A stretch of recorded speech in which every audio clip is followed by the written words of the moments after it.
Welcome everyone to this month's monthly activities meeting. This is a change from the previous name of the metrics meeting. We're going to be talking a little bit more about that during this meeting, but welcome.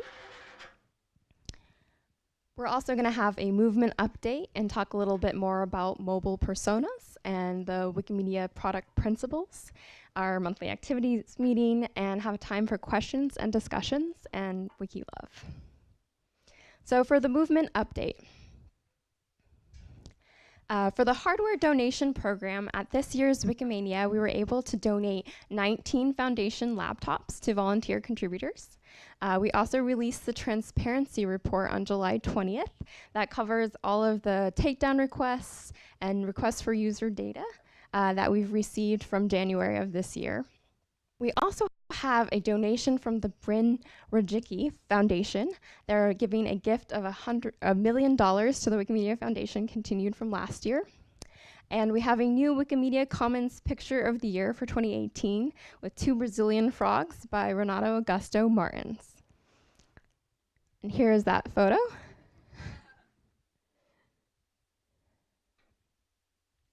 We also have a hackathon in Brazil that targets the technical community's presence. And Wikigraphist Bootcamp will be in India this September as well to cover illustrations and digital drawings that can be used on Wikipedia articles. Wiki Tech Storm will be taking place in the Netherlands in October. And now we'll turn it over to Daisy Chen and Margie Novotny to talk more about the personas work in the logic department. Hi, this is Daisy. I'm a design researcher at the Foundation, and I'd like to talk to you a little bit about the mobile personas project we worked on. Next slide, please. So this is a little bit of a research overview of what happened. So I'm going to talk about the process, which has the stakeholder interviews, user interviews, and the workshop sections, and also get into the personas that we developed a little bit. And I want to give kudos right now. So thank you, first of all, to our logic department collaborators. They're based in Brooklyn, New York, and we worked with them pretty extensively throughout this project. And also Foundation staff from audiences, legal, and communications for making every element of this project very smooth and successful. And of course, Margie, my co-conspirator in this. Next slide, please. All right, so this is just a nice picture of actually one of our personas. And I wanted to talk about personas overall a little bit. So the goal of developing personas is a means of allowing all of us to build empathy with our users and our user groups. So essentially creating a vision of who we design our features for and allowing us to kind of understand what kind of challenges they face as they use our various channels, and also how do we understand their motivations as they're working with us. And in turn, this will allow us to kind of figure out how to design for them and impact the usability of all of our channels. And in this case, specifically our mobile devices. So our mobile web and our mobile apps. And a note that our design team over the coming months will be doing more of a push to kind of make sure everyone in the Foundation and our communities are aware of personas we've researched and developed thus far, and kind of make sure that we are all using them consistently and as much as possible across the Foundation. And there is a link at the end of my section of the deck that has resources about the mobile personas and also all the personas we've kind of developed so far. Next slide. All right, so this is a little bit of the overview about what our stakeholder interviews came up with. So what we wanted to do with our stakeholder interviews was Logic Department wanted to understand our collaborator. They wanted to understand what our research goals were and our priorities as well. In addition, since we wanted to talk to users, they wanted to understand what priorities we had around what types of participants to recruit. So we ended up holding a workshop with a lot of our internal stakeholders, and we paired this with a survey as well to get alignment on those research goals and recruitment priorities. And so some of these things that you can kind of see here, we really wanted to understand user motivations. We really wanted to understand what user technology comfort levels were. And we also wanted to know some other things like whether our users understand the difference between consuming and contributing and what their knowledge levels are about that. In addition, we also talked to our internal stakeholders about what we wanted in terms of recruitment priorities. And so we discovered that we wanted to make sure we understood which of these participants were readers versus editors or both, which mobile devices were used, what types of entry points there were. So for example, are people Googling us first? Are people just straight going to the Play Store or the App Store to download our app and going to the app directly? We also wanted to know where our participants were in their education and life stage, gender, ethnicity, and age, whether they were multilingual, etc. Next slide. And for recruiting, we did two rounds. For the first round was we had an existing pool of participants that were mobile apps users. And so we emailed quite a few of them. And we also reached out to our comms team so that they could put a push for this on our Facebook page. And then we also did a second round of recruiting, which was another social media push, both by Logic Department and our comms team. We ended up with 23 total interviews conducted. And now I'm going to talk a little bit about what we found. Next slide, please.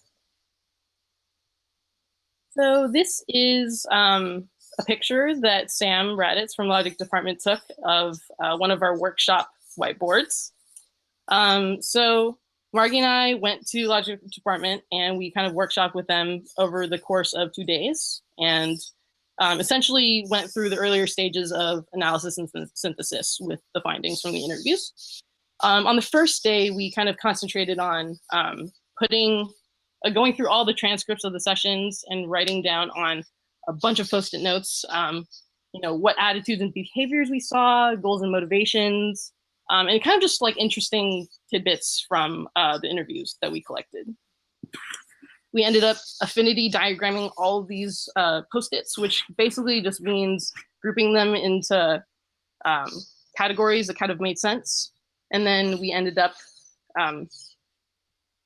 so these were Post-it notes about perceptions that users had, expectations that users had, frustrations, frequency of use, that kind of thing. And so we ended up making buckets of these Post-it notes. And then the second day, we kind of worked with those a little bit and found some patterns. So we can go to the next slide with that. All right, so these are some of the patterns that we found. And this is after going through a whole bunch of buckets of Post-it notes that included a range of context of use, range of habits, types of searches that led to interactions with Wikipedia on mobile in some way, thoughts about how much they trusted our content and why, levels of frustration and the causes of those frustrations, what they were happy about and what they wanted to see more of, and things like that. And so after we came up with all these Post-it buckets, we did a couple of exercises that kind of helped us, lay the groundwork for persona development. And one of these exercises was doing 2x2s. And so taking kind of the most salient combinations of these bucket names and mapping them to kind of user experiences that were represented in these interviews that we just conducted with these participants, and also past research. The two that were most salient after doing these exercises were motivation to read deeply on a phone and also the depth of editing on a phone. So we thought that the ranges of these two buckets kind of covered the most ground in terms of our potential user personas. Now let's get into our personas a little bit. Next slide. So these are just some pictures. I didn't want to have too many slides in this deck because I wasn't sure how much time I would have. So these are just some nice pictures, and we're gonna go to the next slide to see what they represent. All right, so Reina, who is persona A. So her tagline of sorts is kind of, she doesn't really know that much about editing on a phone. So her main attributes are, as are on the slide right there, are she reads briefly or deeply, doesn't really know that the Wikipedia app exists at all. And so our goals around this persona A is that we want them to read more. We want them to have more awareness of Wikipedia, Wikimedia, and just the brand overall. And we want to drive the user to download the app as much as possible. And then persona B, his tagline is more, he reads briefly and has low editing confidence. And so some things about him are that he will, casually be in some type of scenario. Maybe it's trying to prove a point during an argument, or is looking up a fact in trivia and will use Wikipedia for that. Is a little bit overwhelmed or concerned about how the contributions work in terms of the editing interface itself, and also what happens after you make an edit on mobile. And so what we want to, our goals around persona B are more, we do want them to read more and perhaps more deeply. And since they have low confidence around editing, we want them to have more entry points to kind of convert them to become more comfortable editing, at least smaller edits at the beginning, maybe grammar or typos, and then perhaps more in the future. And then persona C, he is someone who would actually read topics and make very small edits on the phone. So this is someone who probably doesn't feel like a topic expert and will go to Wikipedia for information, and has maybe had some experience with making very small edits. They tend to go to the browser to make edits because they don't feel comfortable with the mobile interface. And they aren't as concerned because they make kind of these smaller edits. They're not really thinking about, oh, am I going to be reverted, or is my contribution going to be deleted, just because their particular types of edits are not super high in content. They're not as aware of editing policies. And so our goals around persona C are to just get them to edit more and possibly, convert them to be more of Wikipedia advocates. And then persona D is more of a selective reader and might edit live or in the moment when something is happening. And they're kind of more bold in the sense that they'll just kind of make contributions and not really think about what will happen. And they are more aware of what features there are on the app, and they feel like app experts. They are not necessarily deep readers, but that is kind of, again, that's their persona. They kind of just read a little bit and will do live edits in the moment.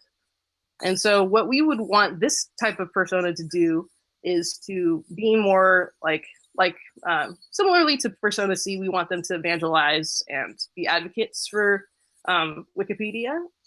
And we want them to also drive them in some way to do more deeper edits. So even if there is something happening and they can edit that particular event that's going on, we want them to also think, okay, so if there is relevant evergreen content, can we get them somehow to contribute to those articles as well?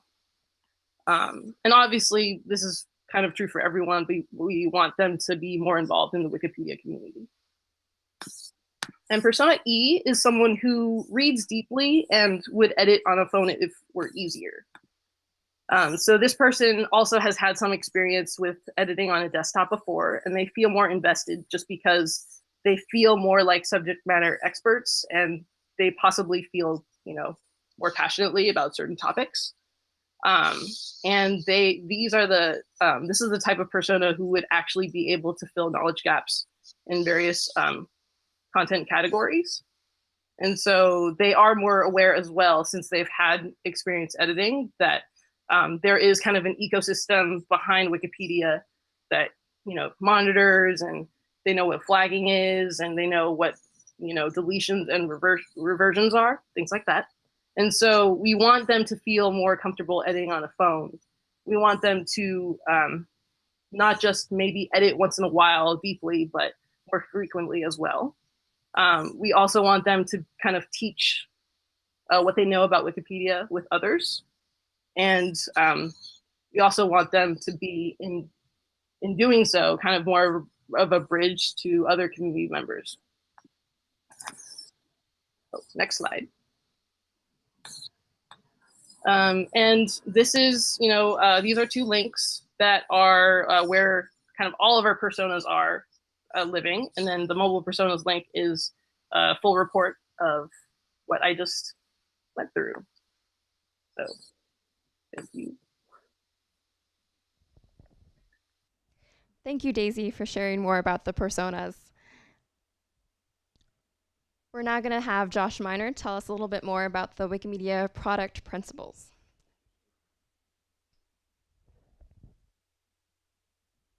Hello. Excellent. Good morning, good afternoon, good night, etc. Just a quick introduction. I'm Joshua Miner. I'm the product owner of the iOS app for Wikipedia, but I also work on some audiences department-wide initiatives around product strategy and cross-cutting, kind of what have you.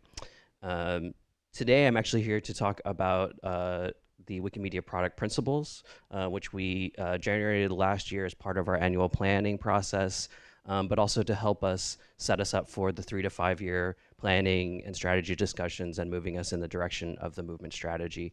So kind of trying to put some framing around that before we get into the actual work of doing that. Just real quickly, for those of you that are new to the org or are watching online or just are unfamiliar with the intricacies of the foundation, the audiences department works on the user experience of the Wikimedia project. So we develop and maintain what might be called the front end of the Wikimedia projects. Examples of what we do include like the visual editor, the notification system, the mobile apps and website, the Wikimedia or MediaWiki extensions, and APIs that power those things. So that kind of stuff. So briefly, I'll be going over the purpose of these principles. I'll touch on the process that generated them. Then I'll actually obviously go over them. And finally, I'll give some sort of context or rationale about how these principles relate to the larger movement direction and kind of the values of the audiences department and the foundation and movement as a whole. So on purpose, so the audiences, previously known as the product department, has been through a lot of changes and development over the years. It went from a department with one project, the visual editor, to a department with many sub-teams working on many different projects. And we thought now would be a good time going into the longer term movement strategies thinking, or trying to turn that into plans, to step back and kind of reassert and rethink about the kind of products that we're building. So before we start actually making lists of features we're going to build or talking about projects we're going to do, let's talk in the abstract about the kind of things that we want to be doing. This also helps internally to kind of distill a shared sense of purpose across the teams. Obviously, teams working on the community wish list and the teams working on the apps don't always have a shared sense of purpose because we're just working at different spaces on different scales in different ways. And so one goal here was to create a shared sense of why we are all doing the things that we're doing. It gives audiences leadership, and particularly at this time, there was some new leadership coming in or sort of being solidified, and give them a chance to sort of set expectations around what we're trying to do, what the team should be aiming for. And you'll see the word aspire and expect are in here. And I think one other way to call this instead of principles would be aspirations. So these are not rules that we're going to follow. These are not a checklist, but they're basically the hopes and dreams of what we're trying to achieve. And then one of the things that we hope it'll do is what I'm doing here, which is help to explain what the audiences department does and what we're trying to do to other staff members and to the communities that we work with.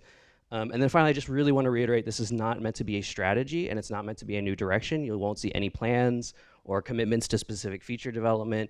And it's not meant to replace or to displace any of the existing principles or movement strategy direction. It's really meant to articulate this department and this group's place within that larger thinking or framing. So let's talk very briefly about process. we basically gathered up the product managers, a few of the engineering leaders, and most of the design leaders in the audiences department.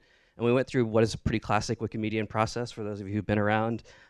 We basically got people together, had them think with some prompts and some structured discussion around questions like, if Wikimedia was a place, what kind of place is it, right? In the abstract, metaphorically, what are we trying to build here? And I think you can look on Wiki to see what the actual answers were, what the groupings came out, but the real sort of core beliefs there were, or sort of mentions were, diverse urban environments, so complex urban spaces that have emerged with lots of different people interacting successfully to live in a city together, and essential cultural institutions, so things like museums and libraries that have been around for a long time and are expected to live in perpetuity to be a repository for our global culture.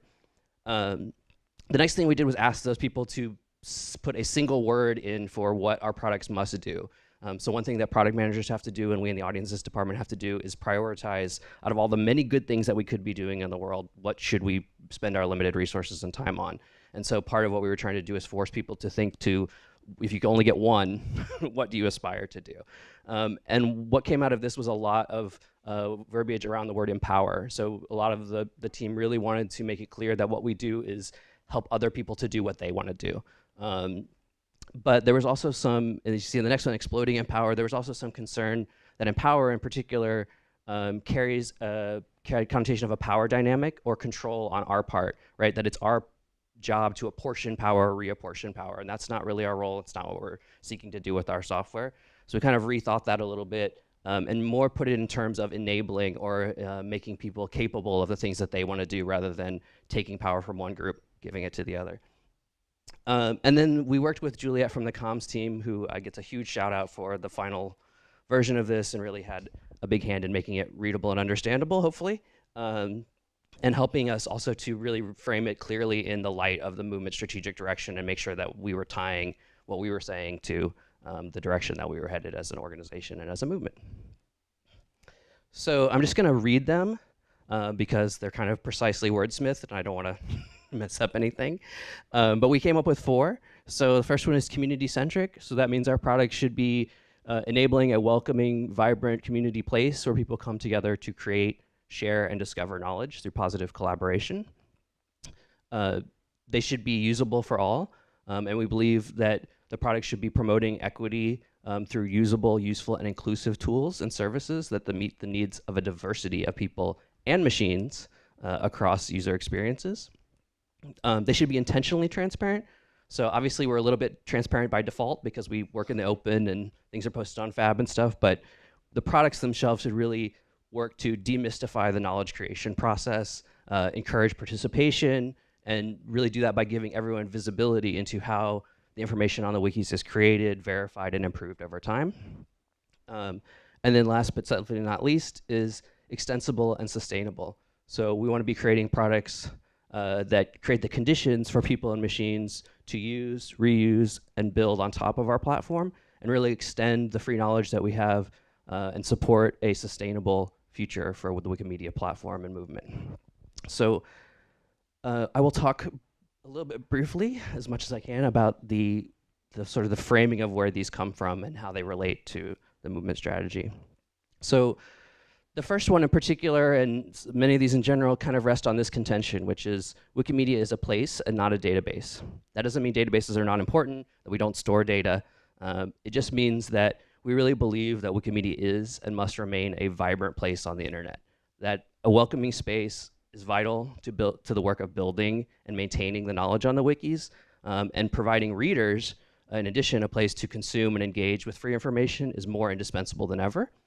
So that means that we really must build tools that promote positive collaboration and engagement with a vibrant knowledge community.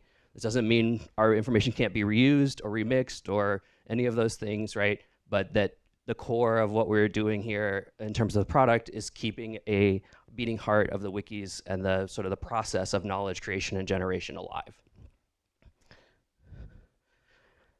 So the next one, which is kind of ties back into what Daisy was talking about in the earlier presentation, which is usability, and particularly usability as an equity issue.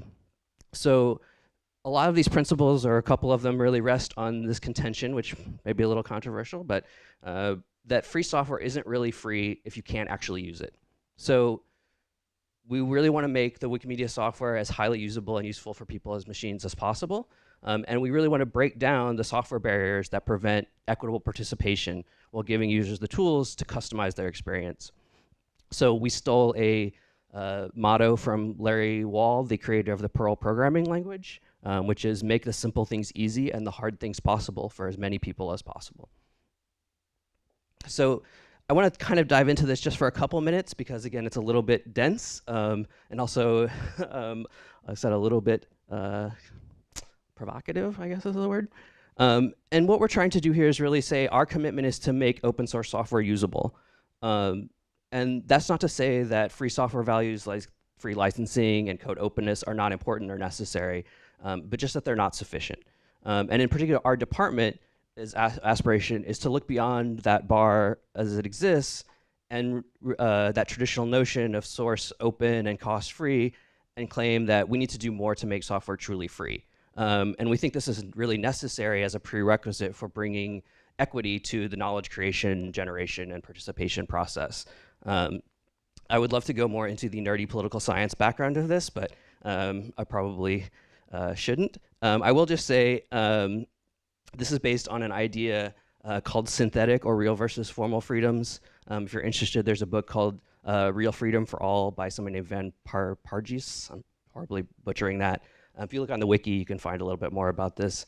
But the core sort of summary is that in most systems of political freedom, including the ones that sort of underlie the origins of the free software movement, freedom is defined as kind of a universal and in the negative about what the authorities can't do to stop the freedom. So I'll give an example.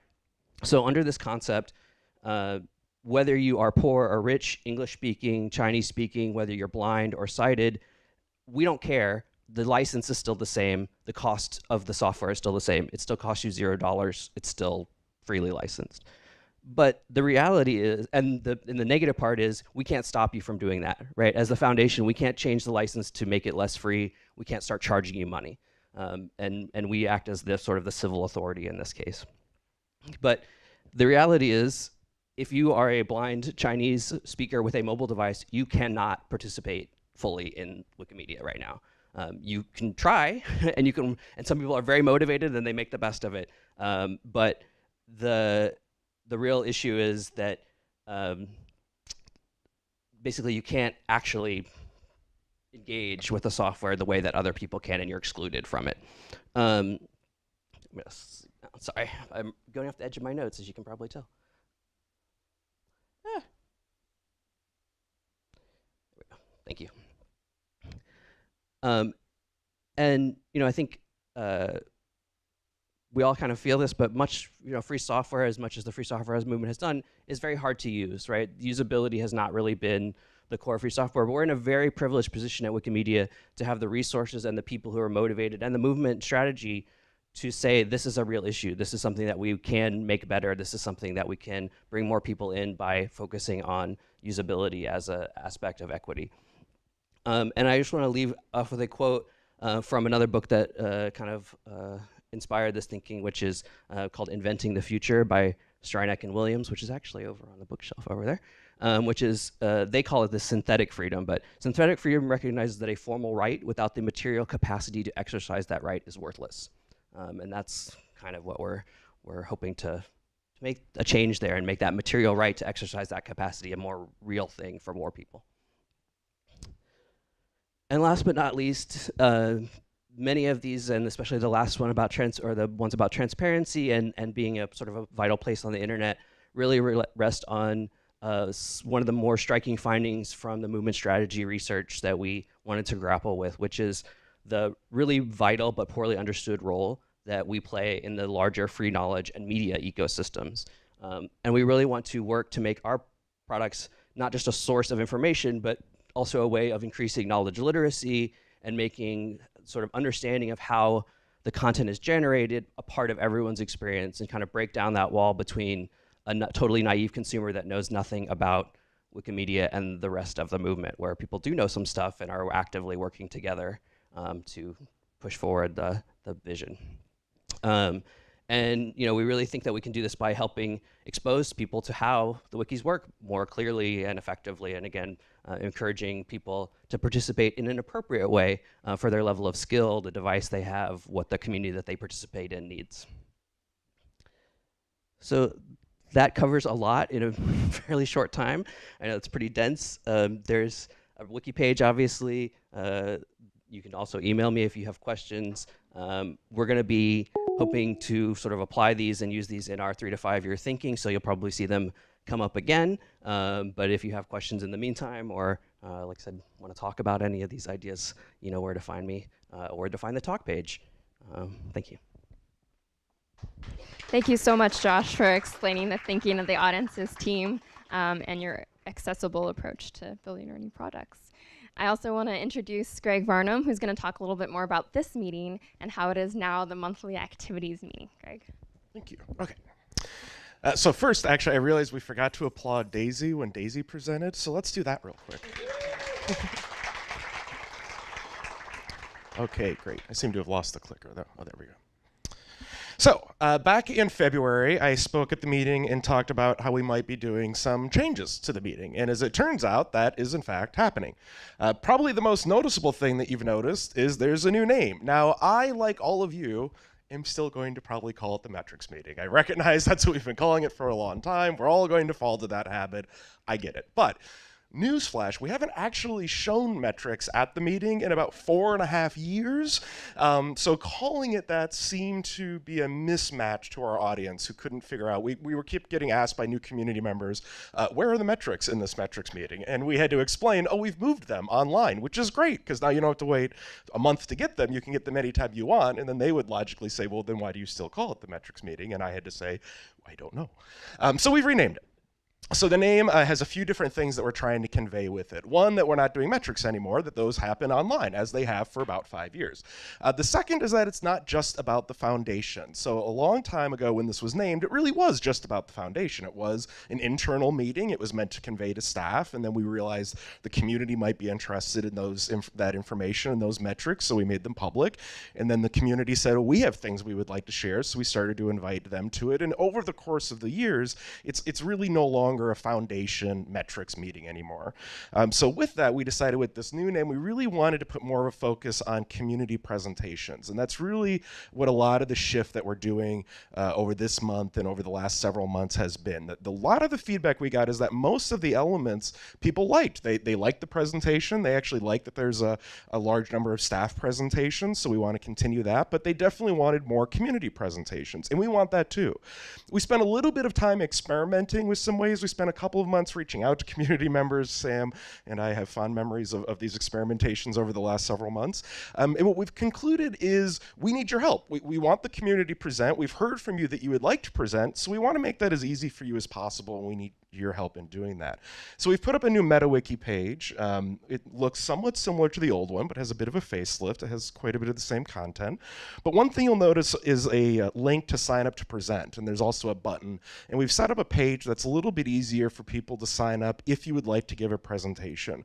So our ask to the community is, we very much want this to be a community meeting. We want you to be here more. We want to see more of your wonderful faces during this meeting. But it's a little weird for us to go out and try to find all of you. So we need you to come to us and let us know what you would like to present on, rather than us just generating ideas and coming to you all, which didn't work. So if you would like to sign up to present, we obviously can't guarantee that we'll take every presentation, but we're going to certainly try. And we want you to go to the MetaWiki page, which is Wikimedia monthly activities meetings. Also, all the other metrics links redirect to it. It's the same actual page, so you'll get there if you type in metrics, and then go and sign up. So that's what we're hoping for. We are interested in your ongoing feedback. We will continue to evolve the meeting based on that feedback, but this is sort of a culmination of a couple years worth of work. I know it's a very minor cosmetic change. For the people working on the team, it's a pretty significant thought change for us. So with that, I will pass it over for our Q&A section.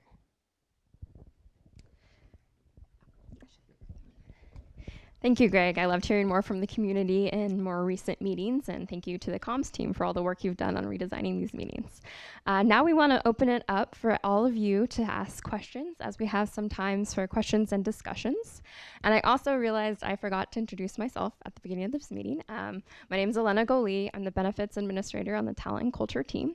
So it's nice to meet you. So you can direct your questions to James Forrester on IRC, or if you're here in San Francisco, please come up to the mic so that we can share your questions and hear them on the video. Thank you.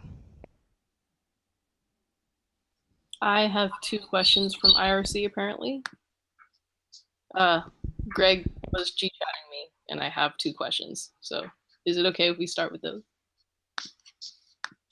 Yeah, go ahead and start. Okay, cool. So, Go okay. ahead.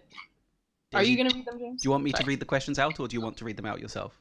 Oh, either way. Okay, I'll read them. So Okay. Pine has a couple of questions around the mobile personae work.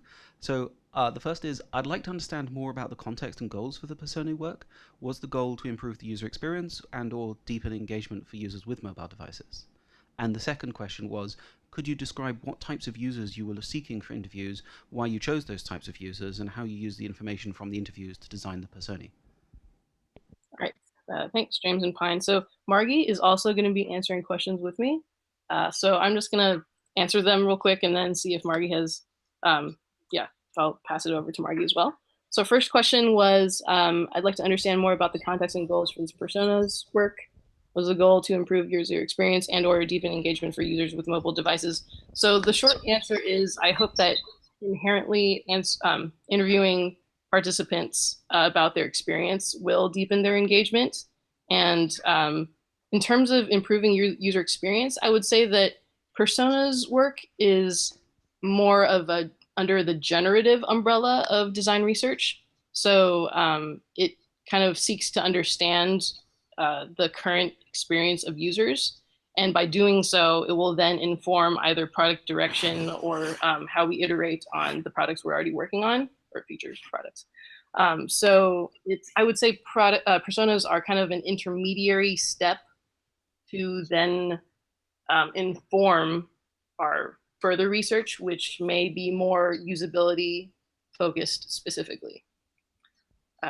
Margie, would you like to add to that first question? That's a great answer. The only thing I would add is that the qualities or characteristics of the people we spoke to were the result of kind of a poll, kind of an ongoing poll among the product development team and designers about what are the kind of demographic and lifestyle qualities and characteristics that they wanted us to be focused on. So the people that we interviewed and reached out to were kind of derived by consensus that way. And I don't know if we mentioned, I don't think we did, that we're doing the same exercise now, but in India. So we've done research in 4 regions, I think 4 cities and a couple rural locations, and over 10 languages. And we will be having basically the same or a comparable set of personas starting to show up probably next week. And we can come back to this group and maybe present a follow-up to this. But same process of polling the product development team for characteristics that they're looking for or would like to have insights on, working with the language team to understand stuff that would be valuable to them, and then rolling all that stuff up into what we call a screener, which are the characteristics we're looking for when we go out to do any kind of participatory research, and then doing interviews based on the people who meet those criteria.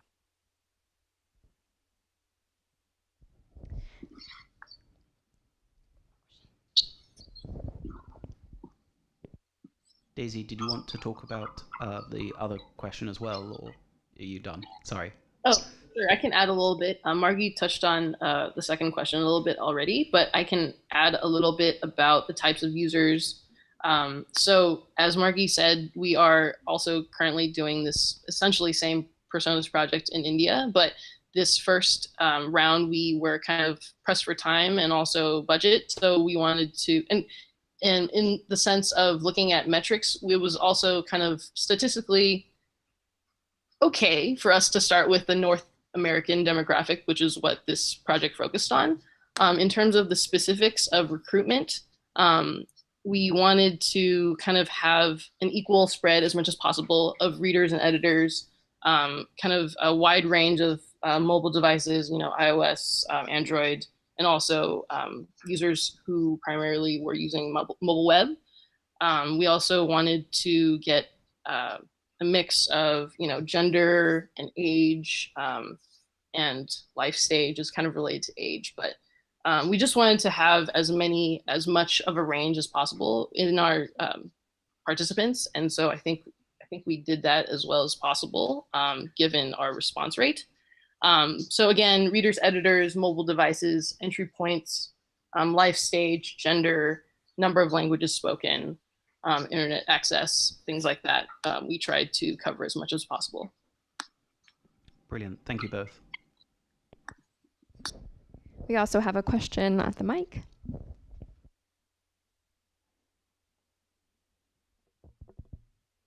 Can you hear me now? All right. I also have a question about the personas.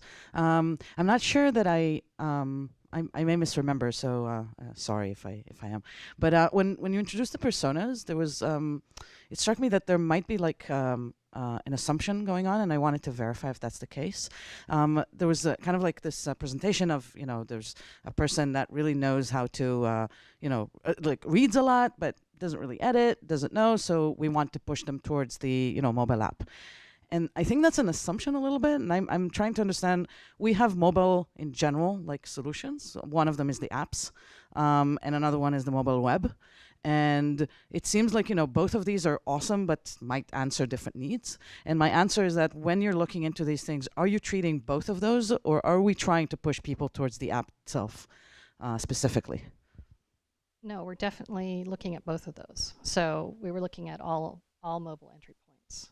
And these personas reflect that. Yeah. Thanks. Yeah, I would add that for different personas, we have different goals. And so for someone who does read and does not seem like there is that much tolerance or interest in editing, we may want to, that would be Reina Persona A. So we would want to push them towards that because the reading experience there has improved a lot. But for someone like Marco, who is Persona B, they have a little bit of experience, possibly negative with editing, but there is kind of that desire there.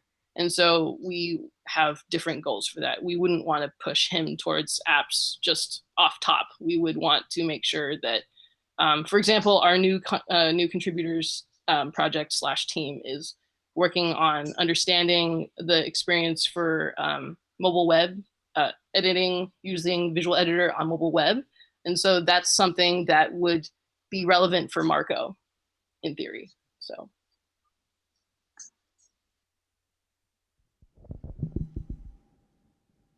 And there's a follow-up question, Daisy, also for you and Margie, which is, what is the process from going from interviews to personae? So yes, the process is a lot of Post-its and grouping them into buckets, that makes sense. And then from there, kind of doing exercises to see which of these buckets kind of are the most salient for the types of experiences that we've seen and heard from, not just from these persona interviews from this project, but also in the past. And then from there, we kind of take bits and pieces and say, okay, this particular element or characteristic is going to ground this persona. And then from there, we kind of, some things like, persona A doesn't need to be a woman. But if we kind of see that a lot of women are, from our interviews, are kind of using the app to quickly read about things, we might just make persona A Reina a woman, and then kind of adding bits and pieces to the persona as we kind of work through the details.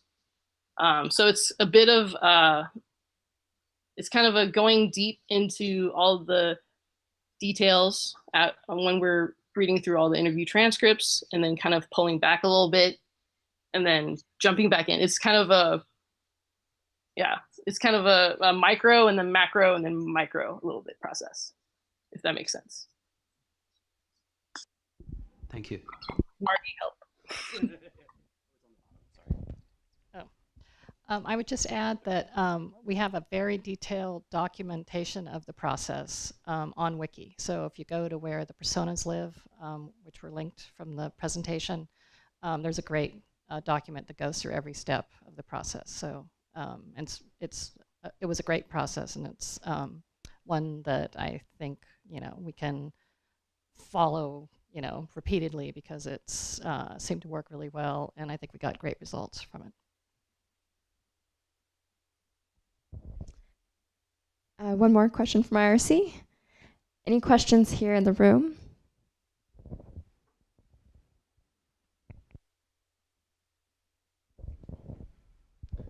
Yeah, two related questions also. There's the one might be, do you have a rough sense of which of these personas are more frequent among our general user population?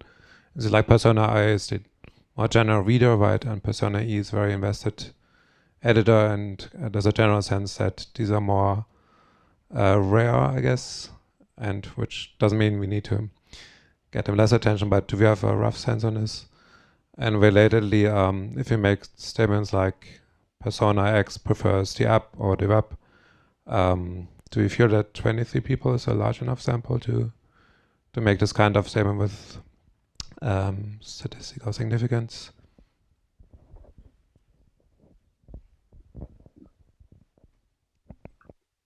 I will answer the part of the question I remember, which is there, I think the question was, is there a persona that we kind of want to concentrate on? Is that right?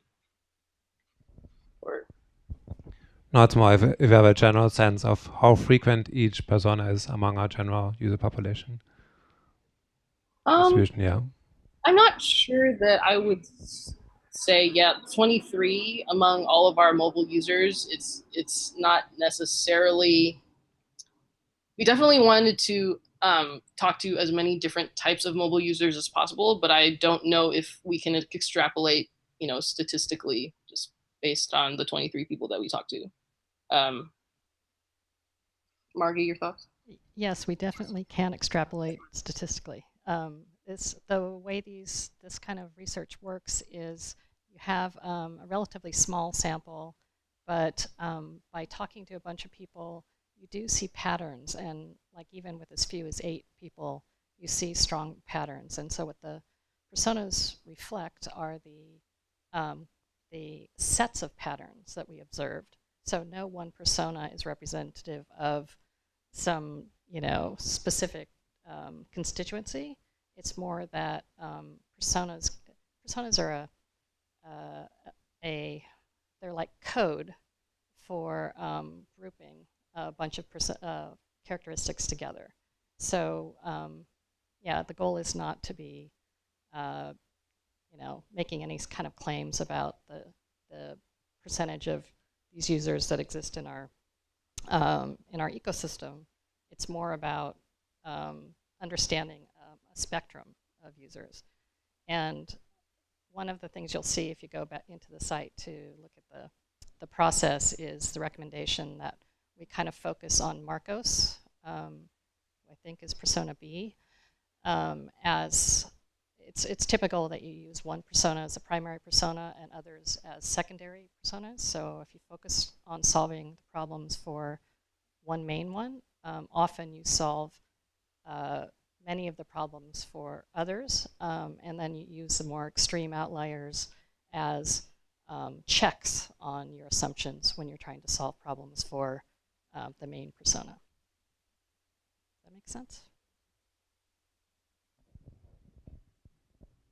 Any more questions, either on IRC or in the room?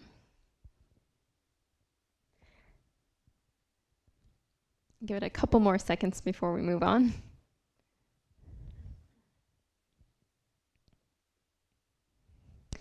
Okay, so we're going to go ahead and end with Wiki Love, as we always do. It's an opportunity to give a shout out to someone who has done some amazing work or who you worked with on a project, and also to thank someone. So you can also pass along your Wiki Love to James on IRC or come up to the mic here in the office.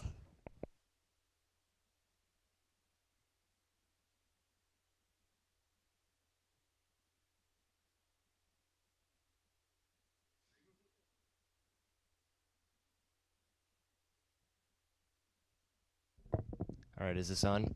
Hi, I want to give some wiki love to the organizers of Wikimania in Cape Town, to the volunteers that were involved in that, to the people that planned the program for several months, to Wikimedia South Africa for hosting us. I just wanted to say, kind of outside of the foundation, the work that people did to make that event possible was amazing. And then within the foundation, the work that the travel team did to once again seem to get us all there and back is amazing. So a lot of wiki love for Cape Town.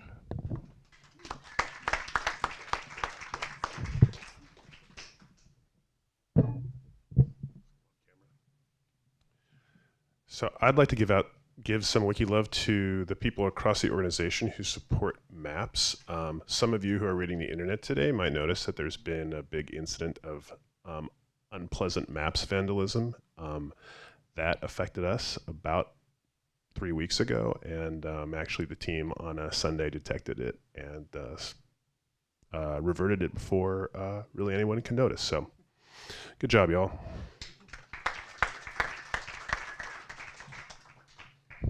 Hello. I would like to give some wiki love to Karen Zwicker and Rachel Farrand for helping me out when I really, really needed it. When I was at Wikimedia in Cape Town, there was an emergency on the last day of Wikimania that I had to get home for, and I didn't know how I was going to do that. My flight was not actually going to be for another week, and I was kind of panicked about it. Rachel was crazy helpful, like late at night, talking to me and helping me figure out what I needed to do. And then Karen was able to like right away book me on the first flight to get back out. It was just like incredibly helpful at a time when I really, really needed it. And I have major wiki love for Karen and Rachel. Thanks.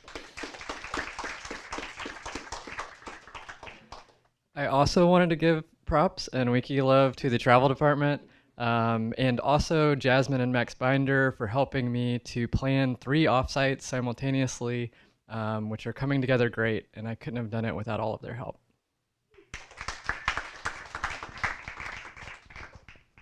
Do we have any wiki love on IRC, James? Another few minutes for people in the room who want to give some wiki love.